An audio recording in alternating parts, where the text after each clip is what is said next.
Hello everybody and welcome back to Archetype Breakdown, previously known as Deck Breakdown, where we just sit down, talk about a deck, talk about not a deck, an archetype, talk about how they work within their own decks, talk about what they do. We also give you a little bit of trivia, a little bit of lore, and some helpful cards for the archetype. Today we'll be looking at one of my favorite new archetypes, the Mekk-Knights. So the Mekk-Knights were released in Extreme Forces.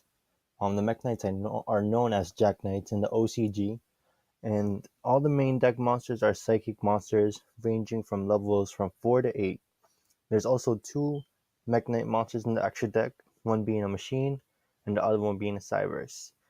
All level 5 and higher Mekk-Knights share a summoning condition that allows them to special summon themselves from the hand to the field into a column with at least 2 cards on it. They all have effects depending on cards that are in their column, except for purple. Mostly the Mekk-Knights aren't really run as a pure deck. They're mostly used as an engine for other decks to apply pressure or just put raw damage on the board. Usually the Mekk-Knight engine goes along the lines of 3 purple, 2 blue sky, and 1 indigo eclipse. But those numbers can vary. Some people play 3-3-2. Some people play like 2 purple, 2 blue, and that's it. Like, it's all up to personal preference. Personally, my favorite small Mekk-Knight engine is 2 purple, 1 blue, and 1 indigo eclipse. That's what I'm currently running in my Crusadia deck. But moving on. Let's get started with the best Mekk-Knight in the deck. Mekk-Knight Purple Nightfall. And I'm just going to read this effect once, so I'm going to skip it on the other Mekk-Knights. If 2 or more cards are in the same column, you can special summon this card from your hand in that column. So all Mekk-Knights share that except for the level 4 one and the extra deck monsters. But yeah, they can all summon themselves from their hand like that. And Purple Nightfall's effect is quick effect. You can target one Mekk-Knight monster you control, banish it until the standby phase of your next turn. And if you do, add one Mekk-Knight monster from your hand except itself, Mekk-Knight Purple. And you can only use that effect once per turn. So this is the best Mekk-Knight in the deck because it tutors out your whole deck. It lets you search whatever you want. Also, thanks to its effect, you can banish itself when it gets like targeted, or let's say they activate Regeki, you chain his effect. So it allows him to like dodge destruction effects, dodge targeting effects. And if you have other Mekk-Knights on the field, like let's say you have a Purple Nightfall and a Blue Sky on the field, and they go and try to attack your Blue Sky with a 21 beater, you could chain Purple Nightfall's effect to banish the Blue Sky, give yourself a search, and then Blue Sky will come back during the standby phase. Mekk-Knight Purple Nightfall is probably the best Mekk-Knight in the whole deck. You know, highest attack, great level with level 8. And what more can you ask for? He's like a 1-card wind-up factory. Alright, moving on to the next level 8. Mekk-Knight Indigo Eclipse. So, same summoning condition, and then his effect is a quick effect. Once per turn, you can target one Mekk-Knight monster you control, move it to one of your main monster zones. So the effect seems a little lackluster at first, but as time goes on, this effect has proven to be more relevant. And like in my Crusadia build, there's a card called Crusadia Equal Max, and whatever he points to, he gains that attack. But that monster can't attack. So what you can easily do with Indigo Eclipse and Equal Max is if Equal Max is pointing to Indigo Eclipse, he'll be gaining 24 attack.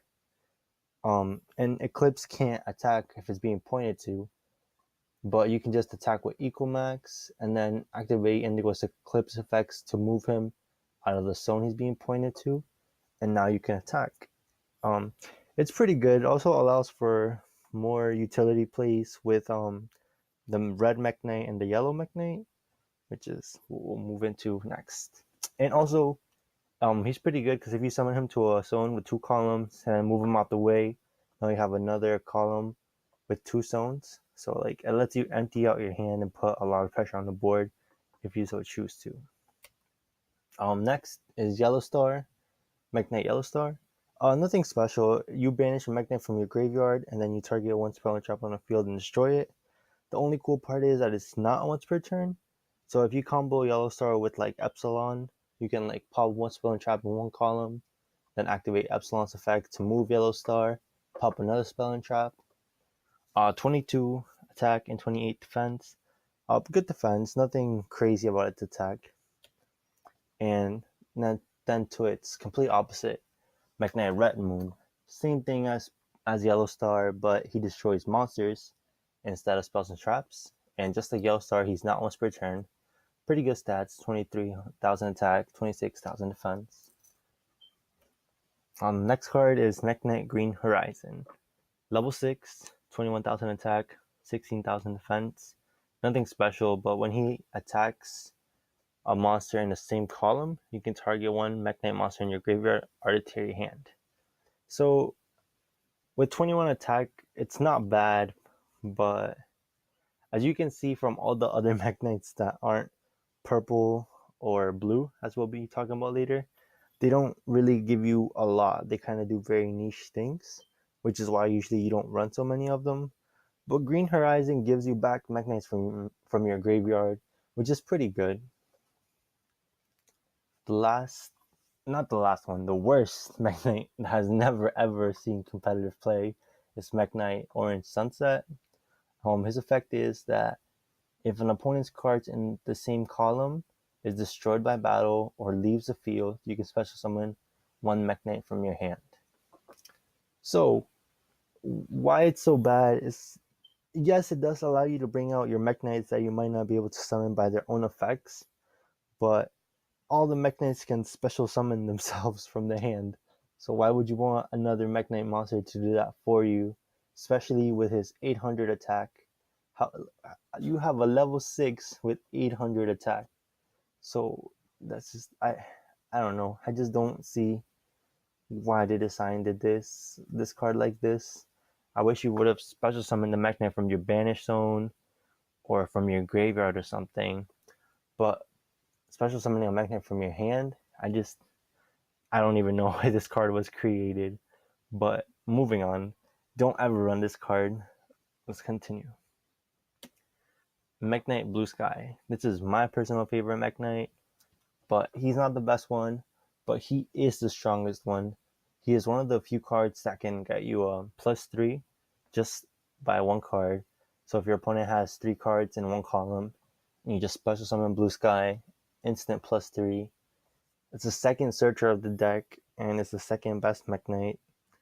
Alright, let me read its effect because I just completely skipped over that.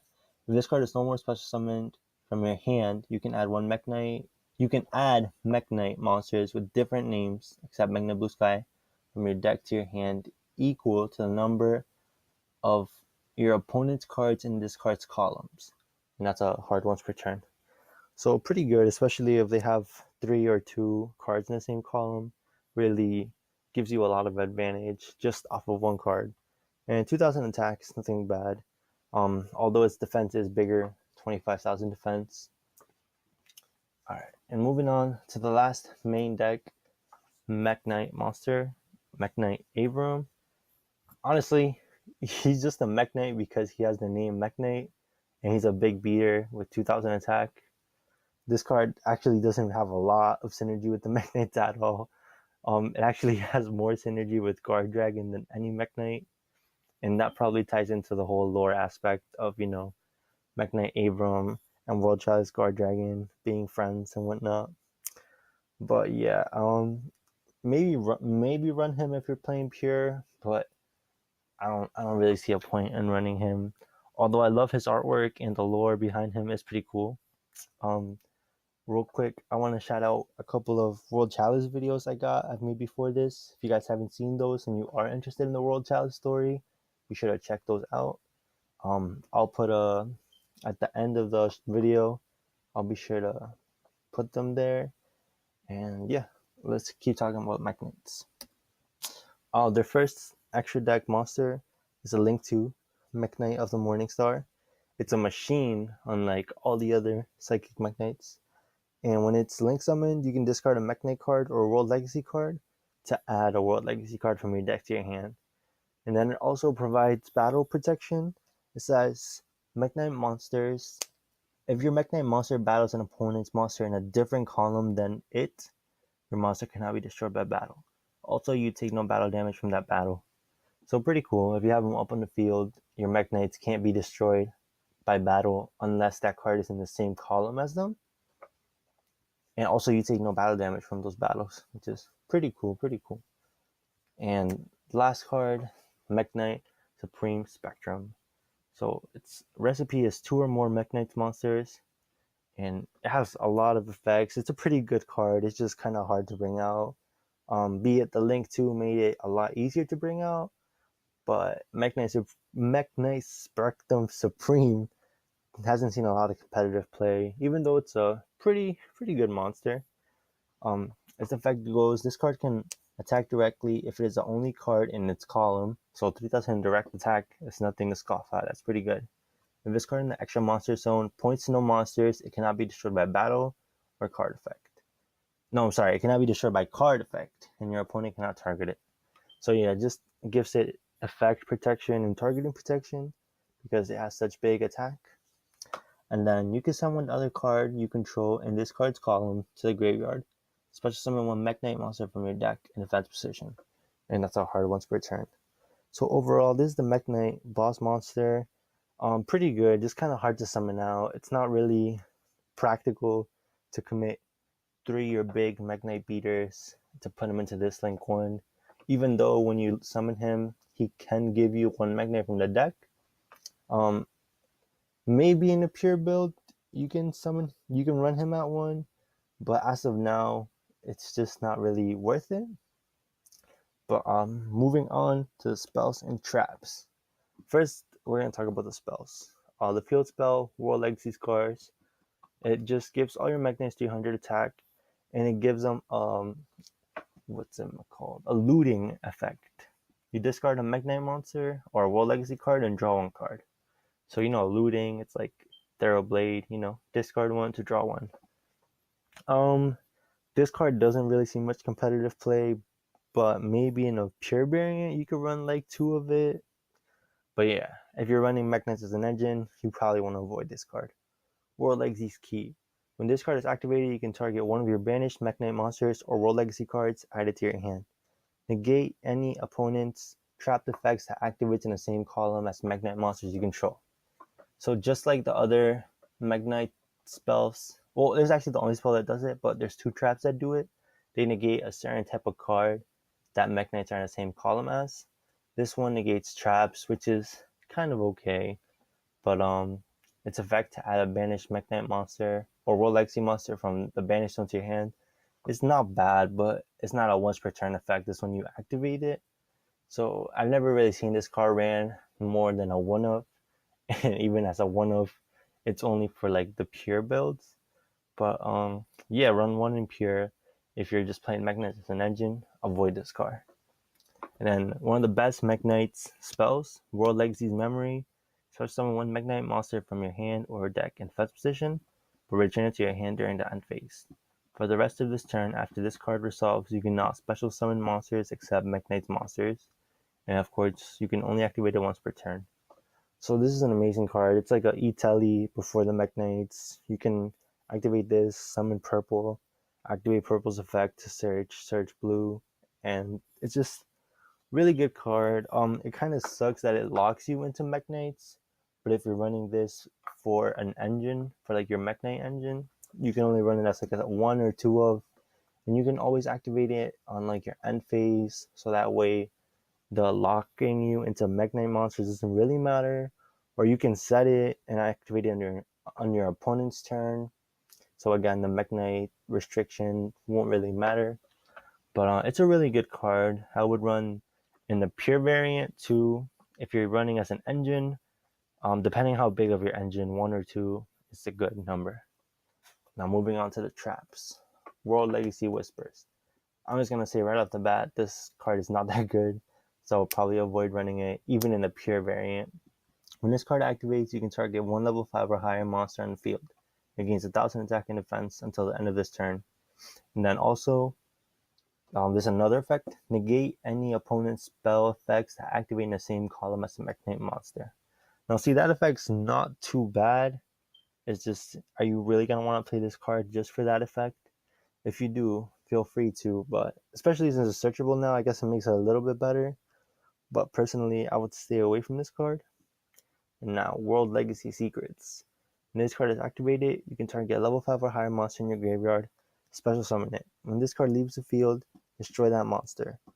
Negate any monster effects that activate in the same column as a Mekk-Knight monster you control. So this is probably the best out of the 3 negation Mekk-Knight cards that they got. It brings back a Mekk-Knight from the graveyard. And not only is it not restricted to Mekk-Knight, it says any level 5 or higher monster in your graveyard, which is pretty cool if you're like running other things in your Mekk-Knight deck that's bigger than level 4. So like Cyber Dragon maybe. And then also negating monster effects is pretty good, especially in modern Yu-Gi-Oh! Monster effects are like a big part of it.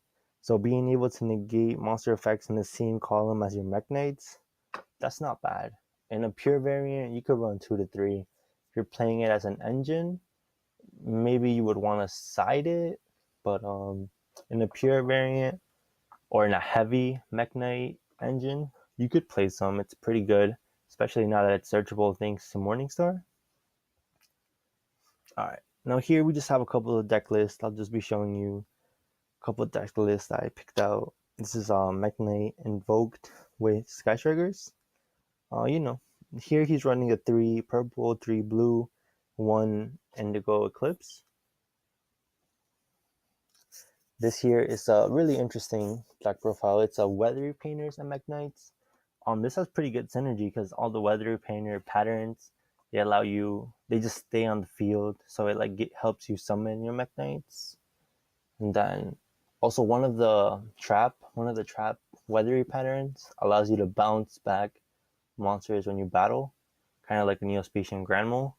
So you can give your opponents kaijus, like pick the zone that you want to summon it to, then summon your Mekk-Knights, then summon your Weathery Painters, bounce back your kaijus. So it's a pretty good. It's has some really cool synergy that I never would think that would work, but surprisingly it does work. Here's just like a old Mekk-Knight Invoke deck before like the Sky Striker engine came out. Here he ran 3 purple, 2 blue, 2 purple, not 2 purple, 2 eclipse, and 1 red. And last, this is my personal Crusadia list. I'm running, for my Mekk-Knight engine, I'm running 2 purple, 1 blue, and 1 Epsilon, I think. No, not Epsilon. Eclipse. Excuse me. But yeah, the reason why I think this is the best small engine is because if you can summon out your purple, you banish him, search out red, special red, and then if there was 2 cards on your opponent's side of the field, you got your whole engine out just by 1 card. If there was only 1 card on your opponent's side of the field, you got most of your engine out. You would only have 1 Mekk-Knight card in your deck. But I think it's pretty cool. And if you draw just the blue sky, you can special summon it, and you have 2 valid targets if they do have 2 cards in their columns. It kind of sucks when you see this guy, I keep forgetting him, Indigo Eclipse. But in this Crusadia deck, Indigo Eclipse by himself is not even that bad, because he can trigger off some of your Link Monsters effects. You can also, like I said earlier, with Equal Max, he can like move out of the zone he points to, so you will be able to attack. But moving on, I just want to talk about a few cards that help the Mekk-Knight engine a lot. A few 1 cards that give you 2 cards in a column. The first one I want to talk about is Hornet Drones, and to an extent Engage, because Engage there's Hornet Drones, same shit. But I just put Hornet Drones because it's more accessible to the player base. So it's simple. You activate Hornet Drones, you get Kagari, get your Hornet Drones back, and then you would set your Hornet Drones in the same like extra monster zone column. And you have 2 cards in 1 column. You can special your Mekk-Knight. Grinder Golem, a lot of people were talking about this when Grinder Golem was at 3 and Mekk-Knights got announced. You can make the Archetype Magician and then summon the Grinder Golem to the other side. Well, first you summon the Grinder Golem and then use the tokens to make the Archetype Magician. Then you summon your Mekk-Knight and then Archetype will bounce back to Grinder Golem. Brilliant Fusion is also a pretty cool one because Brilliant Fusion stays on the field, and then Seraph Knight grants you an extra normal summon, but it also makes 1 column. And then the last one that I thought was really cool and kind of it's because of the lore that it can do this, in my opinion. Nightmare Corruptor Ibli, you just normal summon her, make Nightmare Mermaid, and then activate Ibli's effect to summon her to your opponent's side of the field. And you do it in the same zone as Mermaid, and then you can special summon your Mekk-Knight. The reason why I thought this was really cool is because the Mekk-Knights actually all get turned into nightmares because of Ibli, I mean. So it's pretty cool that even in the actual game, in the gameplay, she enables the Mekk-Knights to be summoned. Like, I don't know if you guys get what I mean, but I just think it's cool how in the lore she turns them into nightmares, but in the game she also helps them or like is tied into them in some type of way. Even though Ibli isn't regularly run in Mekk-Knight decks, I just think it's cool that she can provide 2 columns, 2 cards in 1 column. And also, since she goes to your opponent's side of the field, she's the only one that will allow you to trigger Blue Skies effect to search, because Kagari and Seraph Knight won't give you the search if you're playing Blue Sky, since your opponents don't control anything. Grinder Golem will, but that's besides the point. Ibli is one of the few cards that can actually make your Blue Sky live during your first turn, which I thought was a pretty cool thing to mention. Here's just one more deck list: Invoked, Mekk-Knight. This is just a list that I came up with for the sake of this video. It's just the most pure Mekk-Knight build I can make that is still a little bit competitive. I didn't just want to throw in 3 of all the Mekk-Knights and make Knight Abram. I wanted to make it have some sort of, playability. So we got some Kaijus in here. We got Invocations. We got Alistairs. Terraformings to search out either field spell. Of course, you got Hornet Drones for that 1 card column. And because why not run Hornet Drones to free +1. You could also put Engage in here, but the reason why I didn't is just to show that it's like a more accessible deck, like a little bit cheaper. I didn't just want to put like $30-$70 cards in here. But yeah, this is fairly cheap. Invocation has been going down along with Mekaba. It's a nice little pure Mekk-Knight deck. Okay, so usually on Archetype Breakdown, I end the videos with some trivia and some lore. So I just want to talk about a few cards that Mekk-Knights appear in the artwork. In World Legacy's pawns, you can see them all the way in the background. You can see their respective colors. It goes red, green, yellow, purple, blue. I don't even know. It's kind of, I suck with colors, but back here, all the Mekk-Knights, they're back there. In World Legacy Succession, you can see Blue Sky saving the Chosen by the World Challenge. And in World Legacy's Corruption, you can see Blue Sky, and I believe this one is the green one. You can see them being like blasted away by Ibli. One last thing I wanted to cover about Mekk-Knights is their home. They seem to reside in the World Legacy World Shield. Even though this card isn't a Mekk-Knight card, technically, it sort of is, kind of. But yeah, you can see it in their field spell. This is their field spell artwork. Just pretty cool. World Legacy World Shield is kind of part of the archetype, but not really. Last part of trivia. Well, I have 2 more trivias, but one of the last things I wanted to cover is how all the Mekk-Knights transformed into the nightmares because of Ibli. So Purple Nightfall is obviously Nightmare Griffin. You can see like the little golden parts of Griffin. Nightfall also has them. 25,000 attack on both of them. They are both the boss monsters of their respective archetype. I mean, I don't know what much else can I say between these. The cape of Purple Nightfall is kind of like Griffin's wings, kind of. That's a little bit of a stretch. But yeah, Purple Nightfall turns into Griffin after Ib corrupts him, or them, or her. Yellow Star is obviously Unicorn. As you can see by Yellow Star's wings, it also is Unicorn's wings. And yeah, you know, they're both yellow. They both have 22,000 attack, I believe. Yep, both have 22,000 attack. Nightmare Goblin is obviously Mekk-Knight Green Horizon. They both are wearing these types of like skirt thingies. That's what really made me realize that Goblin was Green Horizon. They both share the same skirt type thing.